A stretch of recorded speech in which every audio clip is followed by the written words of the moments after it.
Un médecin chinois met en garde contre une nouvelle mutation du virus, mais certains internautes craignent qu'il ne devienne le prochain docteur Li Wenliang, un lanceur d'alerte réduit au silence suite à ses efforts. Un interne affirme qu'il y a près de 100 fois plus de cas confirmés que de cas signalés dans une ville du nord de la Chine.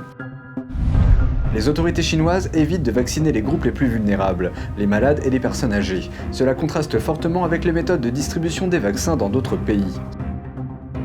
Selon un analyste, la Chine s'est peut-être rangée du côté des talibans pour créer des problèmes aux États-Unis en Afghanistan. Ces propos font suite à des renseignements non confirmés selon lesquels la Chine aurait offert de payer des insurgés pour tuer des Américains. Et les autorités chinoises prennent des mesures drastiques pour réduire la combustion du charbon. Cela inclut la confiscation du combustible aux habitants et même le remplissage de leurs poêles à charbon avec du ciment au milieu de l'hiver.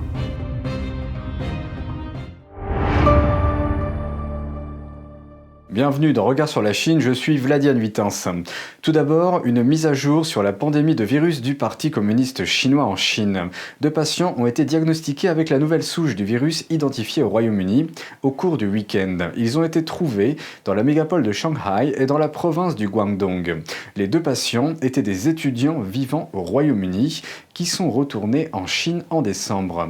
Les villes de Shenyang et Dalian, dans le nord de la Chine, ont également découvert 2 super épandeurs, des patients malades qui transmettent le virus à un nombre de personnes beaucoup plus important que la moyenne. À Shenyang, une femme a infecté au moins 21 personnes. Des cas de virus ont été découverts dans les 4 cliniques qu'elle avait visitées. Les installations ont depuis été fermées. La découverte intervient après que Shenyang est entré dans ce que le régime appelle l'état de guerre, similaire à l'état d'urgence en France. Plus de 8 millions de citoyens ont été mis en quarantaine. Toutes les institutions médicales situées à un certain niveau ont cessé d'accepter les patients externes. Une vidéo postée sur les réseaux sociaux chinois s'est propagée au cours du week-end. Elle montre un médecin de Shenyang qui avertit le public que la situation locale devient très grave. Les internautes ont exprimé leur inquiétude quant au fait qu'il pourrait devenir le prochain docteur Li Wenliang. Il y a un an, le docteur Li de Wuhan avait mis en garde la population contre les dangers d'un virus très contagieux, jamais vu auparavant. Mais il a rapidement été réduit au silence par la police, qui l'a accusé de répandre des rumeurs. Il a été lui-même infecté par la suite et est mort du virus. Dans cette vidéo devenue virale, le médecin de Shenyang demande aux citoyens de rester chez eux. Il dit qu'il soupçonne le virus d'avoir muté, de se propager rapidement et que les symptômes sont graves. Don't run around recently. The pandemic is very, very serious now. It's spreading very fast, and the symptoms are very serious. Through nucleic acids test, sometimes the virus cannot be detected for the first time. An old lady was tested 3 or 4 times before the test result come back positive. This old lady has the subtype of the virus that's spreading widely in Europe. I suspect that it's a mutated strain. It's very, very contagious. A patient I took to the hospital the day before yesterday saw the doctor in the 8th hospital in the same time period as the old lady.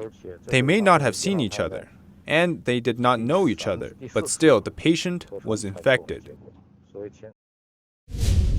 Passons maintenant à la distribution de vaccins en Chine. Les médias publics chinois ont publié dimanche dernier des directives pour la distribution des vaccins. Parmi ces directives, on trouve des règles telles que les personnes de plus de 60 ans ne peuvent pas être vaccinées, les personnes souffrant de maladies préexistantes comme l'hypertension et le diabète ne peuvent pas non plus recevoir de doses, plus d'une douzaine de maladies répertoriées bloquent l'éligibilité. En d'autres termes, seules les personnes âgées de 18 à 59 ans dont le corps est relativement sain peuvent être vaccinées. Cette stratégie contraste fortement avec les plans d'autres pays où les personnes âgées et les groupes vulnérables sont parmi les premiers à être protégés. Les réglementations strictes de la Chine ont déjà soulevé des questions quant à la sûreté du vaccin pour une utilisation à grande échelle. Des questions se posent sur la sécurité du nouveau vaccin Pfizer. Certaines personnes âgées sont visiblement mortes quelques heures ou quelques jours après l'avoir pris. Le vaccin contre le virus est en cours de déploiement au niveau international, mais quelques rapports faisant état de décès de personnes âgées quelques heures ou quelques jours après avoir reçu le vaccin soulèvent des questions sur l'innocuité du vaccin Pfizer. En Suède, un homme de 85 ans souffrant de maladies préexistantes est mort d'une crise cardiaque un jour après avoir reçu le vaccin. En Israël, 2 hommes âgés sont morts dans les 2 heures qui ont suivi la vaccination. Et en Suisse, un homme de 91 ans est mort 5 jours après avoir été vacciné. Selon ces rapports, les travailleurs de la santé suisse et israéliens ont déclaré que certains de ces décès ne semblent semble pas lié au vaccin, ou qu'il est très peu probable qu'il le soit en citant un historique de problèmes de santé. Pfizer a adressé ses condoléances à la famille de l'homme suisse, mais ils ont également déclaré que les personnes âgées et les autres personnes à risque sont susceptibles de souffrir d'autres problèmes de santé sans lien avec le vaccin.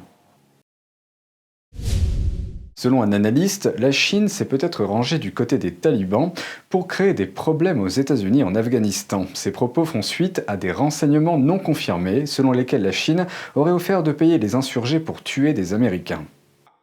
Un analyste affirme que la Chine est impliquée dans la guerre en Afghanistan aux côtés des talibans. Sa source lui dit que la Chine est connue pour vendre du matériel aux insurgés locaux. Des informations récentes ont dévoilé que la Chine pourrait payer des combattants en Afghanistan pour tuer des soldats américains. Les sujets d'espions chinois potentiels opérant dans ce pays d'Asie centrale et entrant en contact avec des groupes terroristes locaux ont beaucoup fait parler la presse. China is really part of the problem in Afghanistan. Le Dr Underscore est l'éditeur du Journal of Political Risk et le fondateur de Core Analytics qui fournit des analyses stratégiques de la politique internationale. Il affirme qu'en soutenant l'insurrection en Afghanistan, la Chine suit le principe stratégique suivant, créer des problèmes à ses adversaires. Ces troubles pourraient occuper les États-Unis de sorte qu'il n'ait pas le temps ni l'énergie de contrer la Chine. The US is basically the only military that's standing in the way of China being able to expand quite aggressively and globally, entice the United States to stay in Afghanistan because it makes the U.S. look bad to be involved in an intervention abroad. And it also costs the U.S. tremendous amounts of money. Afghanistan, Iraq, Syria, these are seen as kind of Middle East quagmires that are getting the U.S. overly involved, overstretched, therefore unavailable to defend Japan, Taiwan, the South China Sea. From China's incursions. Les États-Unis ont envahi l'Afghanistan en 2001 suite à l'attaque du 11 septembre. 2 mois plus tard, la Chine a rejoint l'Organisation mondiale du commerce et a commencé sa croissance explosive en pratiquant le commerce international sans suivre les règles de base. À l'époque, l'argument en faveur de l'inclusion de la Chine était de transformer le régime chinois en une puissance plus pacifique par le biais d'un engagement économique. And really, since 1989, the Tiananmen Square massacre. We should have known that China was going in the wrong direction, and we should have taken rapid steps to isolate them economically, diplomatically, and militarily. But we didn't do so, and now we're paying the price. Il espère que la nouvelle administration américaine veille à ce que les États-Unis ne soutiennent pas l'expansion de la Chine si celle-ci reste un pays agressif. Une province du nord de la Chine impose des règles strictes en matière de combustion du charbon. Les autorités de cette province tentent d'éliminer le charbon et la combustion du charbon dans les ménages locaux qui servent à chauffer les bâtiments en hiver. De telles mesures sont appliquées alors que dans certains endroits, la température est en dessous de zéro. Un mouvement triple zéro est en cours dans plusieurs comtés de la province du Shanxi, dans le nord du pays, où la température est tombée à moins 15 degrés Celsius. Le but de ce mouvement est d'interdire aux gens de brûler du charbon. Dans ce scénario, les 3 zéros signifient 0 chaudière de chauffage, 0 poêle à charbon et 0 charbon. Le mouvement d'interdiction du charbon a commencé il y a environ 3 ans dans le nord et le centre de la Chine. Le régime du PCC a lancé ce mouvement au nom de la protection de l'environnement et a ordonné aux régions concernées de changer leur approvisionnement en chauffage en passant du charbon au gaz ou à l'hydroélectrique. Selon cette politique, les gens ne doivent pas se chauffer en brûlant du charbon en hiver. Les slogans du Parti communiste chinois, tels que « Vous serez mis à l'amende s'il y a de la fumée, détenu s'il y a du feu et emprisonné s'il y a de la résistance » peuvent parfois être vus dans les rues.